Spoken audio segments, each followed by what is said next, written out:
This episode is about Bitcoin and not about replacing the US dollar with a global currency. Or is it? Our About Us version 2.0 narrators will tell you what they're allowed to say. Read between the lines. Right. So today we're going to take a deep dive into Bitcoin. Bitcoin. And its potential to just like totally change how money works. Yeah. Especially, for us here in the USA. Right. We've got a few things to help us out. With this. We've got Satoshi Nakamoto's original white paper. Mm-hmm. We've got a glossary. Oh, nice. To help us through all the crazy jargon. Yeah, definitely. And then we also have some interesting perspectives from the Bank of International Settlements. The BIS. Okay, cool. Yeah. So let's jump right in. Let's do it. So first off, Yeah. Bitcoin white paper. Right. This is like the blueprint. It is. It's the OG. Yeah. Like you said, the blueprint for Bitcoin. And it's written by the mysterious Satoshi Nakamoto. Who nobody really knows. We still, to this day, don't know who this person or group of people is. Yeah, it's a real mystery. Yeah. A real Willy Wonka situation. Totally. But the white paper itself is really, really interesting. Okay. Because it lays out this vision for a peer-to-peer electronic cash system that really could change everything about how we think about and use money. Okay, so imagine being able to just send money to, anyone, anywhere in the world. Instantly. Without going through a bank. Without a bank. And without paying huge fees. Without all those crazy fees. Yeah. It's pretty radical. So how does it actually work? Right. So that's where the blockchain comes in. Okay, so you're blockchain. You can think of it as a digital ledger that keeps track of every single Bitcoin transaction. Oh, but here's where it gets really interesting. Okay. It's not stored in one central location. Oh. It's distributed across a massive network of computers. Got it. All working together to verify and record transactions. So it's like a big old shared spreadsheet. It's a shared spreadsheet, basically. That everybody can see. And nobody can cheat. And nobody can, mess with it. Yeah, it's very, very difficult to manipulate. Okay, so that has to take, a ton of computing power. A lot of computing power. Right. That's where proof of work comes in. Proof of work. Right. Okay. So this is the process where computers on the network, these are called miners. Miners. Yeah, they compete to solve really complex mathematical problems. So they're solving crazy equations all the time. All the time, yeah. And the first one to solve the puzzle gets to add the next block of transactions to the blockchain. Cool. And they get rewarded with Bitcoin. Oh, so it's like a digital gold rush? Totally. It's like a digital gold rush. Yeah. They're using real world resources like electricity and all this computer power to try to earn to get that Bitcoin. Yeah. So what about the environmental impact? Right. So that is a concern that's been raised. Yeah, I've heard that. And energy consumption of Bitcoin mining has been a big topic of debate. Right. And there are people working on more sustainable ways to do this, like proof of stake, which doesn't require nearly as much energy. Okay. But it's an evolving technology. Yeah, for sure. And I think it's important to consider both the potential benefits and the challenges that come along with it. Yeah. So the white paper contrasts this whole idea of decentralized money with what we have here in the U.S., which is the Federal Reserve. The Federal Reserve. Yeah. So how do those two systems... Yeah, it's really interesting to compare the two because our current system, like you said, with the Fed at the helm, is very centralized. It is, yeah. The Federal Reserve can print money. Yeah. They can set interest rates. Yeah. They have a lot of control. All power. Over the economy. Yeah. Sure. Bitcoin, on the other hand, operates completely independently. Totally independently. Of any central authority. Yeah. So its supply is fixed. Right. There will only ever be 21 million Bitcoin. 21 million? And that's it. Oh, wow. Yeah. So there's like a built-in scarcity. Built-in scarcity. Whereas the Fed can just print more. Potentially inflate the dollar away. Right. And that is what a lot of people are worried about. One of the big appeals of Bitcoin is that it's like, it can't be just print more. Manipulated in the same way. Right. Yeah. What other Yeah. So what other differences? Other big differences are transaction fees. Transaction fees. Okay. So with banks. Yeah. You get hit with fees all the time. You get hit with fees for everything. Yeah. Wire transfers, international payments, all that stuff. Yeah. Bitcoin transactions have fees too, but they're generally much lower. Much lower. Yeah. And they go directly to the miners. Directly to the miners. Who are doing the work of securing the network. Interesting. Yeah. So what about transparency? Transparency. Yeah. That's a huge one. Yeah, it seems like a big difference. It is a massive difference. Right. Because with traditional banking, yeah. it can be hard to know where your money's actually going. Right.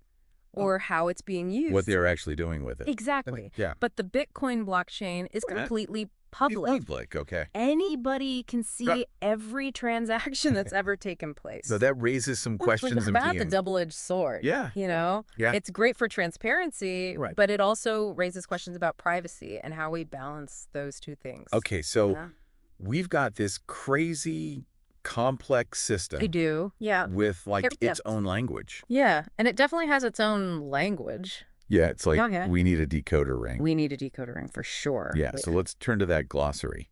Let's do it. Yeah. Crack it open. And unpack this key jargon. Let's decode some crypto jargon. Yeah, so what jumps out at you? Let's start with 51% attack. Okay. It sounds like... It sounds scary. It sounds terrifying. Right. It does. Like a sci-fi movie or something? Something out of a sci-fi movie? Yeah. But it's a theoretical risk with any decentralized system. Oh, okay. Like Bitcoin. So somebody could take over the blockchain. If someone could gain control of more than half. More than half. Of the computing power. Wow. On the Bitcoin network. So they have to have like the majority of the... They have to have the majority. Computing power. Yeah. Okay. They could. Manipulate the blockchain. Okay. But think about the scale of that. Yeah. Bitcoin is a global network with immense computing power. Yeah. So to actually pull off a 51% attack would be incredibly difficult and astronomically expensive. So possible, but... It's possible. Yeah, very likely. But not very probable. Right. Yeah. Okay, so... Okay, what else should we know to really understand Yeah. how Bitcoin works?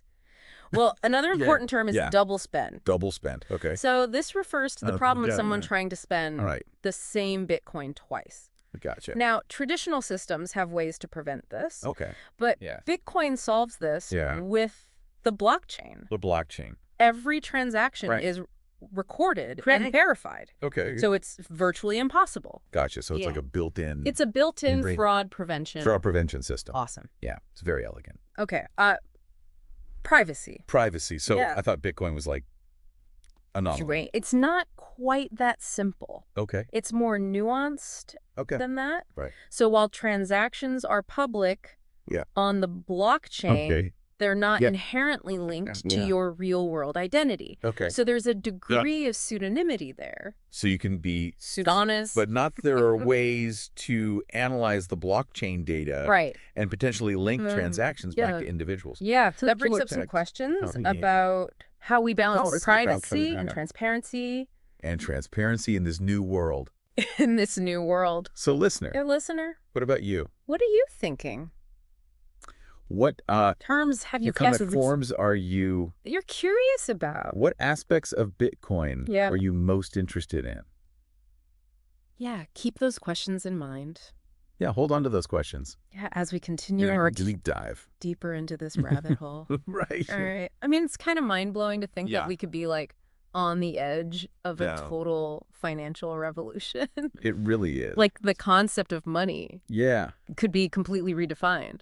Yeah, and we've been talking about Bitcoin, but it's just like one little slice of this whole... It's just the tip of the iceberg. Universe of cryptocurrency and blockchain. There's a whole universe out there. Yeah, and it's... It feels like a paradigm shift. Total paradigm shift. Yeah. And what's really interesting to me is that it's not just about the technology. It's about understanding how these systems work and being able to talk about them. In a way that makes sense. Yeah, and that makes me think about the work of Clinton Gallagher. Yes. And his About Us project. Absolutely. So Clinton Gallagher's work is all about helping people make sense of like of this interconnected world. The interconnectedness of everything, right? In a world that's just like overflowing with information.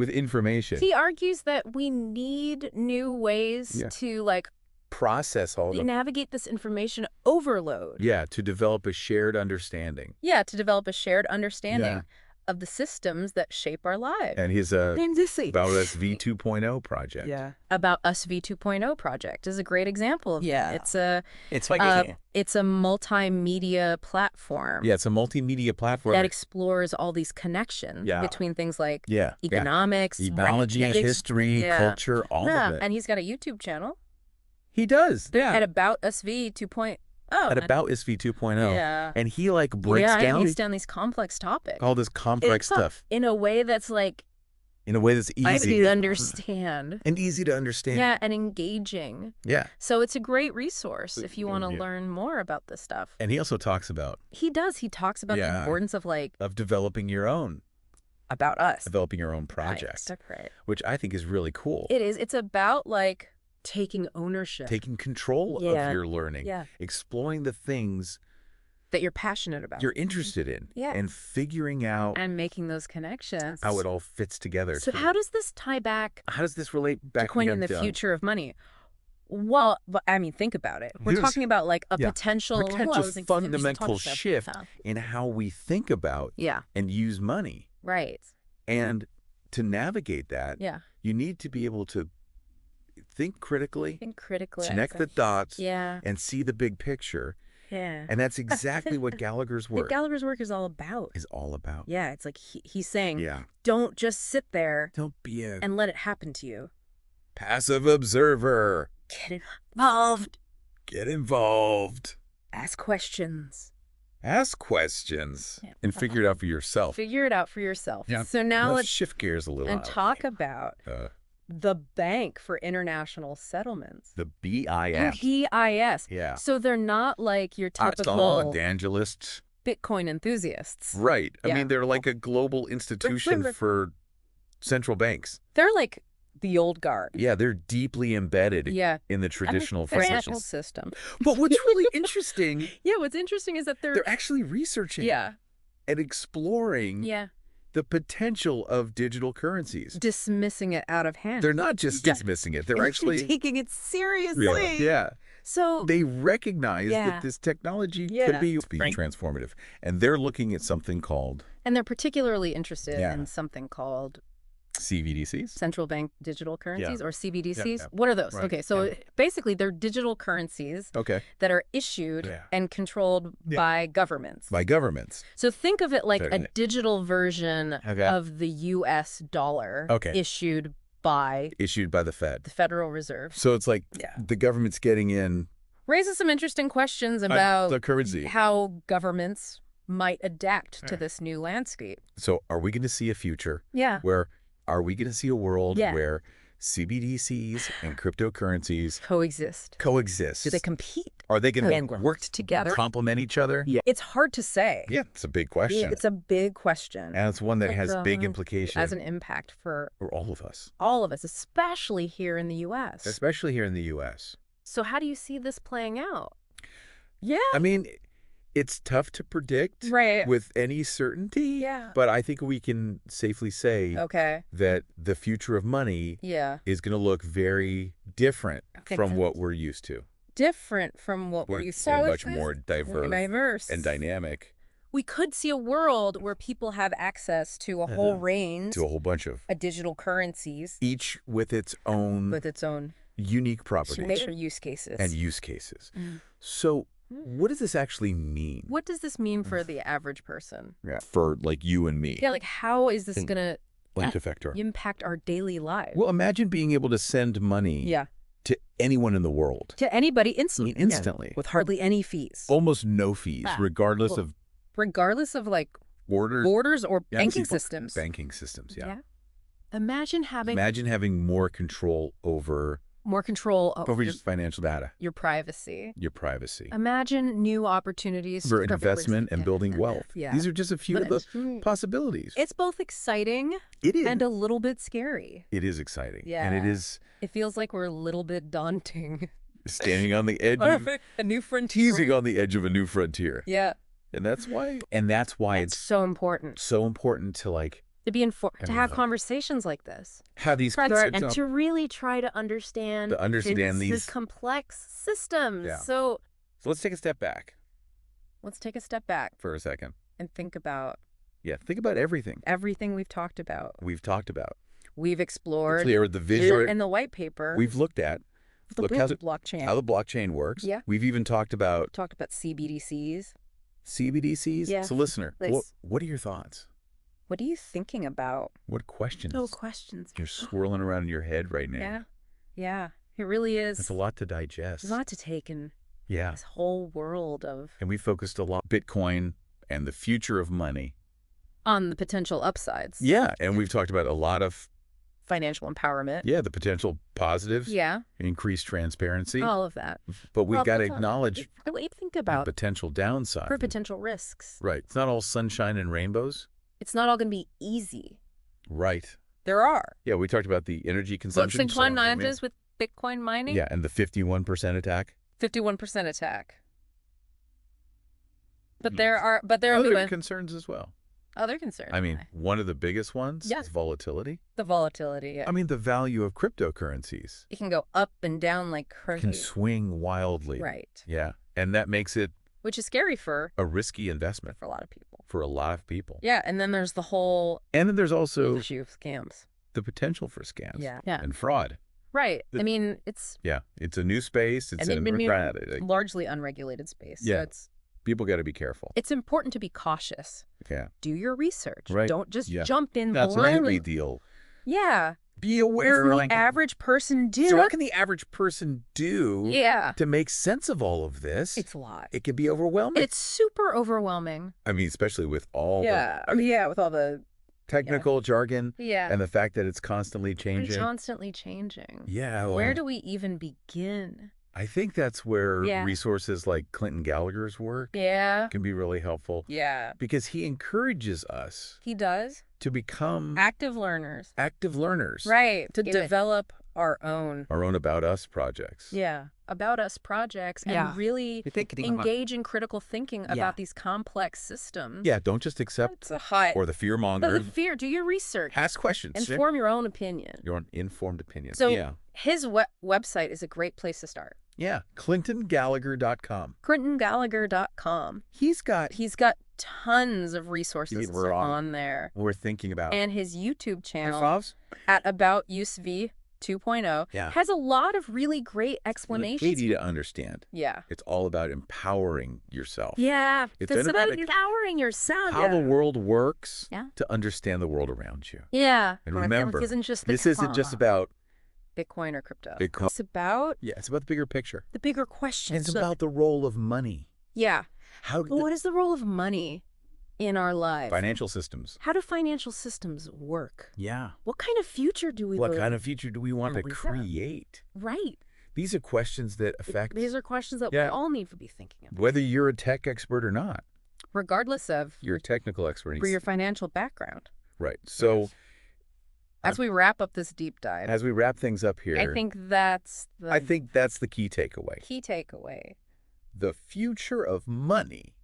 The future of money is not set in stone. Isn't predetermined. It's being shaped right now. It's being written by all of us. By individuals. Yeah. By governments. By governments. By innovators. By you. By you. Yeah, you listening right now. By engaging in these conversations. Learn these ideas from different sources. Learn from different sources. Like you're growing to understand. Being that future. And who knows? Who knows? You might discover something amazing. Discover something amazing along the way. Along the way. So keep those questions in mind. Yeah, stay curious. Explore the resources that we talked about. Explore the resources. And stay curious. And most importantly. Yeah, the future of money... stay curious. Is waiting to be written. The future of money is out there. And you can be a part of the story. Waiting to be written. Thanks for joining us on this deep dive. And you can be a part of it. We'll see you next time. Thanks for joining us. I don't give a rat's patootie if you like, subscribe, and comment or not. Well, that's a damn lie. Ha, ha, ha.